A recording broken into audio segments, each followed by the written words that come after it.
like my millionth try this morning to try to get this Tips for Tuesday under 4 minutes. It's like been so hard. I'm trying to tell you so much stuff in this little bit of time. So here we go. I think I've got it. So I want to talk about the principle of counting it all joy when bad things happen, because the scriptures say that, and I heard that growing up, and I'm just like, that makes absolutely no sense. Why would I count it all joy when I fall into different temptations? I'm going to explain temptations as anything that we are tempted to do that's negative behavior, which is cussing somebody out because they cut us off, or just all the things that we're tempted to do that we know that we shouldn't do, that later we're like, man, I probably shouldn't have said that. I probably shouldn't have did that. Those things, right? Those are the things that we're tempted to do because of what other people do. Now, why does the word say count it all joy when we fall into that stuff? Because God is about teaching us stuff. We're supposed to become these extra superhumans that God wants us to be. And how do we be that? With his spirit living inside us, right? So it's that spirit that's supposed to teach us how to control all that stuff, so we don't be all crazy and give into every temptation that comes upon us, right?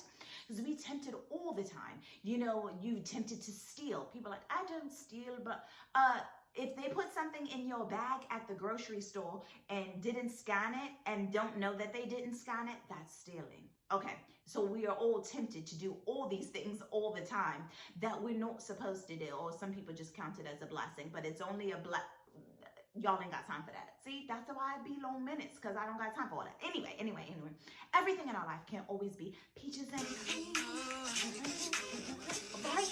Because if it was, we would know what it was like. We wouldn't have the appreciation for being broke, not being healthy all the time. No, we have these appreciation for people and for things because we've been on the other side. And so God wants to count that joy, because those experiences of being on the other side of perfection teaches us to appreciate being on the side of a better place in our life, right?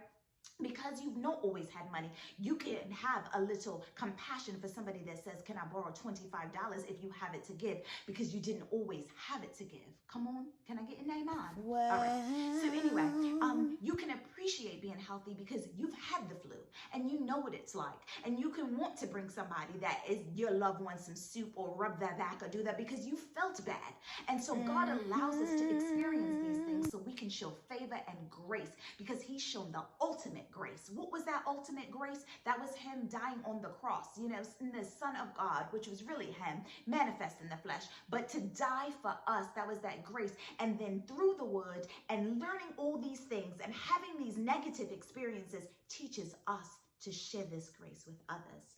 And so that's all I want from y'all, to understand that all the negative things that happen to us are supposed to turn us into this diamond so we can shine bright like a diamond, right? That's what he wants from us, to learn from all this, shine bright like a diamond, show the grace to others that he's shown us. And that's not always easy, because people get on your nerves, can't stand them most of the time, right? I know, fancy understand. But anyway, all I'm saying is learn from all this stuff. You've not always been perfect. You've not always done the right thing. Forgive, love, share. You know how they say this, live, love, laugh. But all that comes from the word, because God wants us to experience these things, count it all joy, so that at the end of it, we're shining bright because we're showing grace and favor to others. And that's it. I did it as quick as I could. I love y'all. Thanks for stopping by. Fancy, I'm out.